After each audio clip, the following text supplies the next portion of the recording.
Mucho gusto, Dolia. ¿Cómo te va? Buenos días. ¿Qué tal? Buenos días a ti y al auditorio, Luis Alberto. ¿Cómo están? Bien, ¿tú cómo estás primero allá en Estados Unidos? ¿Todo bien? Pues encerrada ya, 5, voy ya sobre la sexta semana. ¿La sexta semana ya?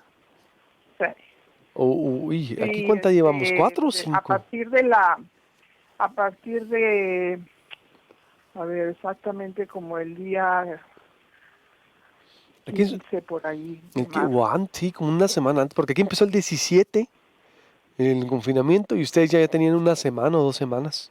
Exactamente, No, más o aquí ya menos. llevamos, como digo, más de 5 semanas, sí, Uy, 5 semanas completitas. ¿y cómo va la situación? Empecemos entonces por ahí, si gustas, por lo que anunciaste también, la mayoría está desaprobando. Dolia Estela, el manejo de crisis de coronavirus de Trump y está Sí, lanzando también guerra contra migración, no solo sí. indocumentados, sino también la legal. ¿Sí? Sí, pues a partir del martes Donald Trump mantuvo a la opinión pública en suspenso porque tuiteó que suspendería la migración de Estados Unidos. Anoche finalmente la Casa Blanca emitió una orden ejecutiva en la que decreta, según el título que le pusieron, la suspensión de los migrantes que presenten un riesgo para el mercado laboral de Estados Unidos durante la recuperación económica tras el brote del coronavirus. Durante 60 días quedan suspendidas las solicitudes de nuevas residencias legales, o sea, los green cards, de personas que estén fuera de Estados Unidos y no sean familiares directos de un ciudadano estadounidense o residente permanente. No afecta a quienes ya tienen la residencia permanente. Desde el mes pasado, Estados Unidos está cerrado a la migración, con y sin visa, con muy escasas excepciones. Casi todos los vuelos internacionales están suspendidos y las autoridades migratorias frenaron las peticiones de asilo y están regresando sin trámite alguno a los indocumentados que ingresan por la frontera con México. Y bueno, entonces este decreto se trata más bien de una medida retórica que, que si vemos sus efectos prácticos, o sea, él está diciendo voy a suspender toda la migración, pero la migración ya está suspendida, de hecho. Y esto es el hecho de que Trump está perdiendo la lucha contra el COVID-19 y lanza en lugar una guerra a la migración, no solo indocumentada, sino también legal. El problema, o cuando menos, es la apariencia que quiere dar él ante sus seguidores, que está volviendo a ser muy fuerte con el tema de la migración. El problema es que ya agotó el arsenal de guerra que tenía contra la migración y por eso sale con un decreto que yo creo que es fundamentalmente retórico y además, según leía a los expertos, probablemente ilegal. Entonces, lo que pasa es que yo digo siempre, aquí no tenemos presidente, lo que tenemos es un candidato desesperado por reelegirse. Trump está en campaña de reelección, es lo único que le importa, es su prioridad y todo lo que dice y hace va en ese sentido, lleva esa intención. Las encuestas indican que si la elección fuera hoy, perdería a Joe Biden con 47,000 muertos hasta ahora por el coronavirus. La mayoría de los estadounidenses, según todas las encuestas, reprueban su manejo de la crisis de salud. La economía está al borde de una gran depresión. En las últimas 5 semanas se han quedado sin empleo 26 millones de personas. El tema de la reactivación económica que ha dominado el debate político aquí en Estados Unidos en las últimas semanas tiene al país dividido. Trump inicialmente presionó para abrir la economía como si se tratara de abrir una llave de agua, pero los científicos, gobernadores, médicos, gobernadores particularmente demócratas y la mayoría de los estadounidenses se siguen oponiendo. Anoche Trump reculó un poquito, criticó al gobernador republicano de Georgia, que acaba de autorizar la apertura de cinemas, salones de belleza, boliches a partir de mañana. Y eso pues va a tener un impacto mayor sobre la población y la expansión de este virus. Y bueno, de acuerdo con las más recientes proyecciones, Luis Alberto, el saldo total de muertes puede alcanzar 60,000 y otros estimados indican que si la cuarentena se hubiera iniciado 2 semanas antes, es decir, hacia finales de febrero, hubieran muerto solo 6,000 personas. Entonces, ¿a quién se culpa? Pues al que está, al capitán del barco, y ese señor es Donald Trump. Y así las cosas aquí por ahora. ¿Van 47,000 hasta ahorita muertes? Sí, 40. para ser exactos son 46,785. O sea, ya esto fue la cifra de anoche, ahorita ya debe llegar en 47,000 decesos. Y en términos de casos son 842,624. ¿Y los mexicanos, los latinos, están ahí identificados, Dole? Bueno, los mexicanos, según las cifras oficiales del gobierno de México, andan, los decesos andan al día lunes, porque no actualizan mucho las cifras, andan en 363 decesos. De estos, cabe señalar que 170 son originarios de Puebla. Y han muerto principalmente en el estado de Nueva York, donde existe una gran concentración de migrantes de Puebla.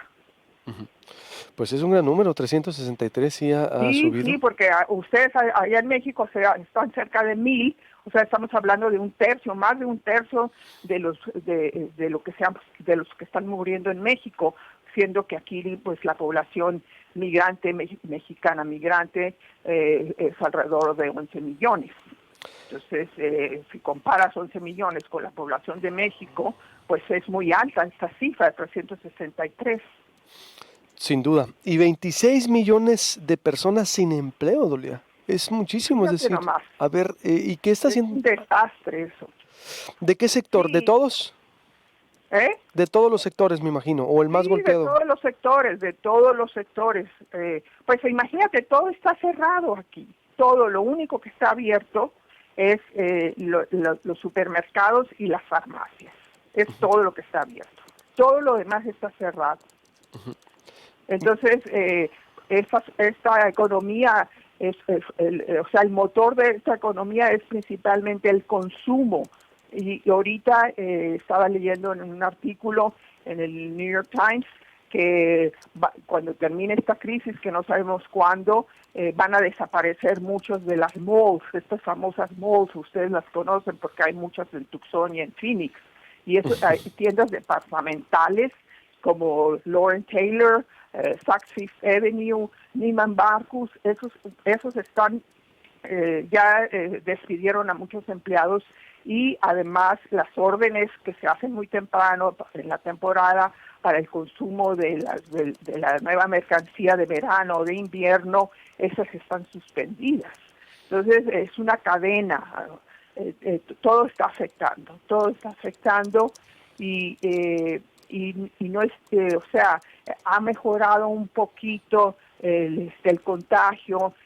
Por ejemplo, en Nueva York, que es el epicentro de esta crisis, los muertos andan en 15,302 y los casos andan en alrededor de 260,000 casos. Pero ahí la curva está como paralizada, o sea, no es que esté paralizada, está lo que en inglés le llaman plateau, como estancada, es la palabra, estancada. O sea, empieza a disminuir un tantito hacia abajo, pero ya no está aumentando, pero la caída de la curva es lenta todavía. Y ha disminuido muy poco el número de personas que son hospitalizadas. O sea, hay menos personas que son internadas, creo que es un promedio de 1,000 al día. Es menos que el mes pasado, en febrero, en marzo, que fue el pico, cuando alcanzaron el pico, empieza a bajar, pero todavía es un número muy grande de 1,000 personas hospitalizadas, internadas diariamente por contagio grave Muchísimo. del coronavirus, porque después están todos los que están contagiados y que son asintomáticos, pero que también pueden contagiar. Oye, Dolia, y ese análisis del cierre de malls es por la cadena productiva afectada, me imagino. Es decir, ¿y dónde los prevé el artículo? Es decir, si es que alcanzaste a... El artículo está en la sección de negocios del New York Times de ayer. Es porque no hay consumo, Luis Alberto, no hay consumo, o sea, no hay ingreso. Estas malls ya no tienen ingreso porque están cerradas, ¿no? Ahorita estaban, cuando cerraron, te voy a decir cuándo cerraron exactamente, cerraron el 17 de marzo. O sea, llevan 4 semanas, más de 4 semanas, casi 5 semanas cerradas. O sea, y esta es la alta temporada porque viene el verano y a veces aquí hay mucho consumismo, mucho consumo, y ahorita es cero. Y las ventas por internet no es lo mismo. Mucha gente pues no quiere comprarlas porque no puedes regresarlas si no le quedan. Ya sabes cómo es la cuestión, ¿no? Entonces no se compensa con las ventas por internet. Qué fuerte, Dolia. Y la respuesta económica para pasar al tema de García Luna, discúlpame, pero es que es muy interesante todo lo que estás diciendo, como siempre, y los datos duros y el panorama. ¿Y la respuesta económica ha estado a la altura? ¿Cómo has visto tú la respuesta de Mira, Trump? bueno, sí, se aprobó el mes pasado en una medida muy inusual para la Cámara, para el Senado, porque siempre están peleados los demócratas y los republicanos, pero en el Senado se aprobó 98 contra 0, un paquete de 2.2 billones de dólares, lo que en inglés es trillion, que es una cantidad increíble, principalmente para mandar, ya habíamos platicado de eso, un cheque a los individuos por $1,200. $1,200. Un alto número de esas personas ya recibieron ese cheque. Y también para que los bancos dieran préstamos a la pequeña y mediana industria, que es la más afectada. Pero eso fue un desastre, porque los bancos tipo JP Morgan, Citibank, Bank of America, todos estos bancos estaban en ellos decidir a quienes le daban los préstamos y se las están dando a las grandes corporaciones que ni los necesitan ni los solicitaron porque son sus clientes principales. Esto se armó un escándalo. Le dieron, por ejemplo, para darte un ejemplo, a la Universidad de Harvard, que tiene un ¿cómo le llaman? Endowment, un patrimonio de 6,000, 7,000 millones de dólares ahí nomás depositados en inversiones en los mercados que ni usa porque no los necesita. Le dieron 8.6 millones de dólares que no pidió y ayer la universidad dijo, los voy a regresar, yo no pedí esto. Entonces, pero es muy buen cliente de X banco que consideró que de esta manera pues podía quedar muy bien con sus clientes. O sea, es el capitalismo rapaz en toda su esplendor. Entonces, las pequeñas industrias, los pequeños comercios, esos familiares que tienen 50 personas nada más en su nómina, esos siguen esperando que les llegue el préstamo subsidiado por el gobierno de Estados Unidos. Todo lo que hace este gobierno, lo siento mucho, pero lo voy a decir, Trump, todo está mal hecho.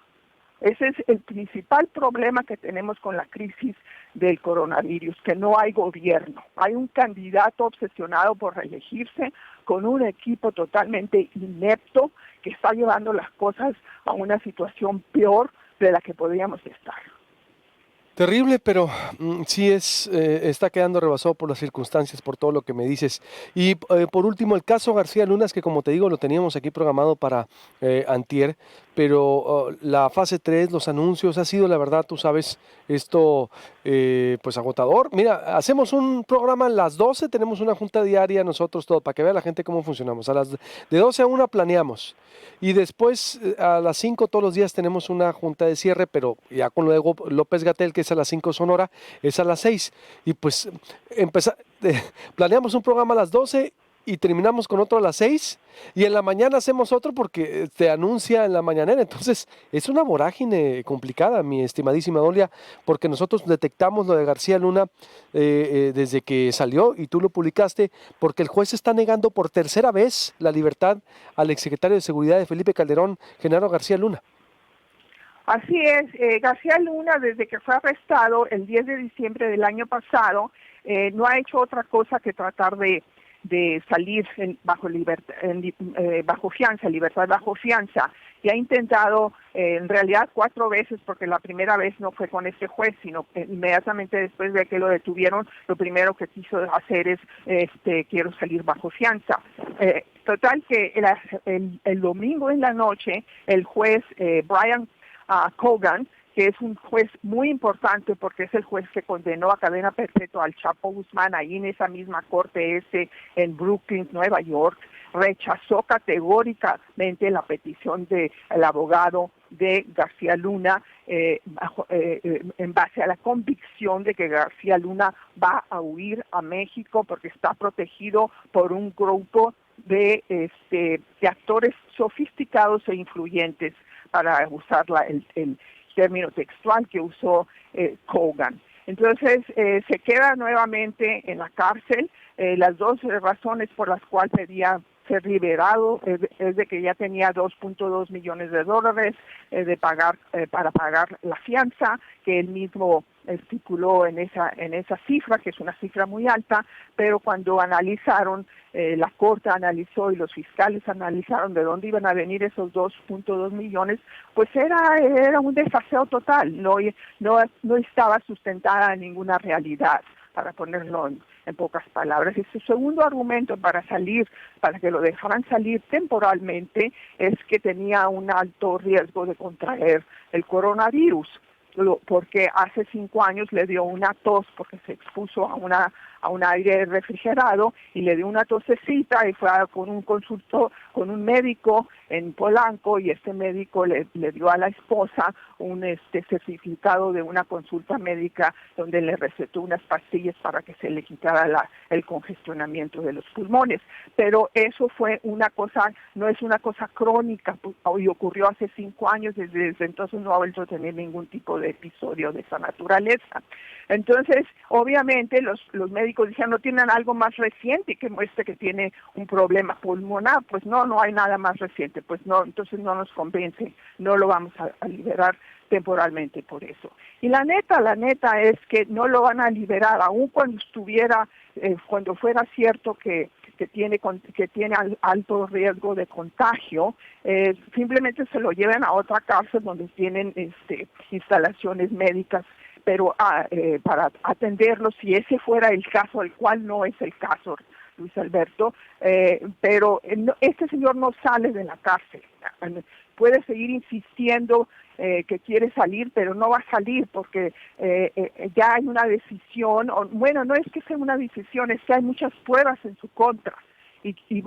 Entonces, ahorita, ¿qué es lo que sigue? Lo que sigue es que está acorralado, me dice el abogado que está aterrado por la situación, obviamente no sabe bien de qué se trata, porque antes de que cuando lo encarcelaron, no teníamos esta crisis, el mundo era muy diferente, entonces está totalmente incomunicado precisamente por el confinamiento, no puede salir de su celda, nada más se le permite salir un par de veces a la semana por 1 o 2 horas, ya no hay comedores colectivos como suele haber en las prisiones, les llevan los alimentos a sus celdas y está confinado. Si uno está confinado en nuestras casas, él está confinado en una pequeña celda de la prisión en Brooklyn.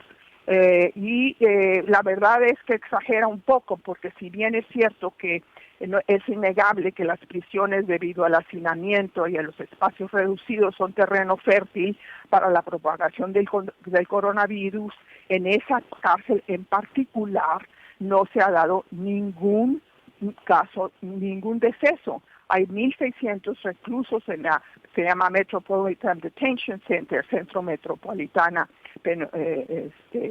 metropolitano de detención, y no ha muerto ninguno y solo 3 prisioneros o presos han dado positivo. Entonces, él tiene 2 opciones para terminar, porque se nos agota el tiempo. Sí. Este, Es que están muy pero sí, buenos los temas, disculpa. Pero, bueno, 2 opciones, pero una idea central es que él iba a pagar, me dices, 2.2 millones de dólares de fianza, pero al analizar la corte y fiscales de dónde vendría el dinero, negaron la libertad. ¿Ese es también un hecho? ¿Sí? sí, eso pasó. Ok. 1.2 millones de ese 2.2 iban a venir de un inmueble que tiene el García Luna en Miami. Pero lo que dijeron es que ese inmueble no puede usarse como aval para pagar esta fianza, porque si es declarado culpable la vamos a confiscar. Eso dijo el juez. Entonces, de ahí, solamente quedan 1 millón. Y el millón ese dice que lo iba a financiar su empleado, con su apartamento, que tiene hipoteca y que no es, o sea, lo puedo describir en detalle, pero no tiene caso. Entonces, básicamente fue un paquete que estaba basado en una ingeniería financiera ficticia. Entonces dijeron, no, esto no procede. Y por otro lado, lo del coronavirus, que tampoco los convenció. Entonces, lo único que le queda a García Luna en este momento es 2 opciones. La primera es colaborar como testigo con los fiscales para que le reduzcan le reduzcan la pena, que puede ser entre 10 años si es encontrado culpable, entre 10 años y cadena perpetua. Y la segunda es irse a juicio. Y yo aquí, y pueden grabar y sacar el video si se da el caso, estoy 99% segura, o pronostico que 99% de posibilidad de que lo condenan, de que sale culpable. Excelente, Dolia, como siempre, y ya vamos a tener una cita contigo semanal mínimo, te prometo. Vamos a hacer todo que no nos gane la vorágine. Te mando un abrazo, muy buen análisis, los 2 tópicos muy completos. Abrazo, Dolia, como siempre. Igualmente a ustedes y cuídense. Igualmente, Dolly Esteves desde Washington. Suscríbase al canal de YouTube. Usted nos puede ver desde su oficina, desde su casa. Desde las 6:30 de la mañana estamos en vivo. Le da activar a las notificaciones en YouTube y listo, le pone Proyecto Puente. Está en radio 88.1.1 FM, La Voz del Pitic. También proyectopuente.com.mx, el portal de mayor impacto en Sonora. Tiene iPhone en el Apple Store, tiene Android en Google Play. Qué interesante. Vaya a Estados Unidos, vaya lo que viene con Genaro García Luna. Corte y vuelvo con Eduardo Torreblanca. Quieren nacionalizar los Afores, pero pararon la iniciativa, pero aún así generó mucho ruido. Artículo 19, la relación prensa-poder con Andrés Manuel López Obrador y los medios. A las 8, caso de negligencia médica en el IMSS de Guaymas, el mensaje de la alcaldesa, los hospitales privados en Sonora y mucho más.